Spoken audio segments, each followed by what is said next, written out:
అందరికీ తెలిసిన ముచ్చట ఎవ్వరు మాట్లాడని ముచ్చట ఏందంటే పార్టీలకు పెద్ద పెద్దోళ్ళ కాంతి చందాలు వస్తాయబ్బా.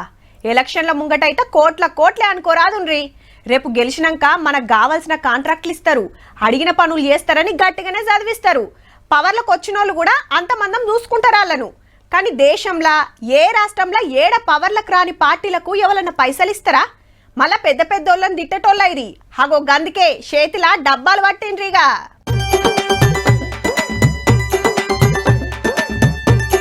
ఇదెక్కడి కథరు? సర్దార కోసం గింతమంది వచ్చిర్రని ఓటలోళ్ళు పరేషాన్ కాబట్టిరి.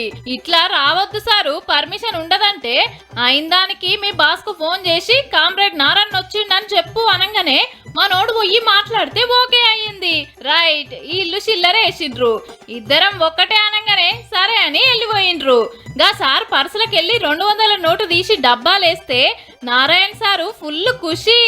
గీళ్ళేంది గంత పెద్ద హోటల్లా గిట్ల తిరుగుతుర్రు అని పరేషానే చూస్తురు గీ ఇద్దరు.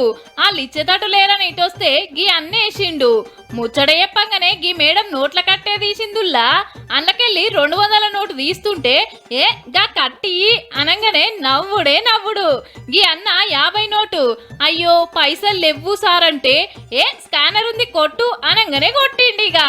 అందరికందరూ మీదికి రాగానే గీ కాక పర్సులకెళ్ళి 100 నోటు తీసి ఇచ్చి మంచి చెడ్డలు మాట్లాడిండు.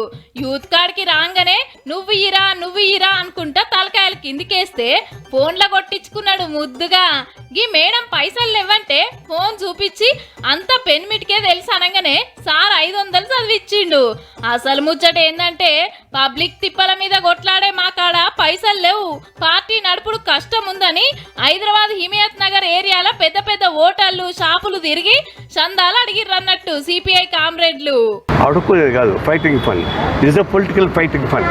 చిన్నోళ్ళ తానికి పోతే 10ో పార్కో వేస్తారని పెద్ద పెద్దోళ్ళు జమయ్యే జాగా దొరకబట్టినట్టుండు మంచిగా. అదాని అంబానీల అసంటోళ్ళు మా ఎర్రజెండా పార్టీలకు చందాలు ఇయ్యర్రని పబ్లిక్ లో తిరుగుతుర్రట. ఇంకో 10 రోజులు నడుస్తుందట ఈ కార్యం. మీ ఇంటికి వస్తే ఎంత ఇస్తారో చూడుర్రి మరి.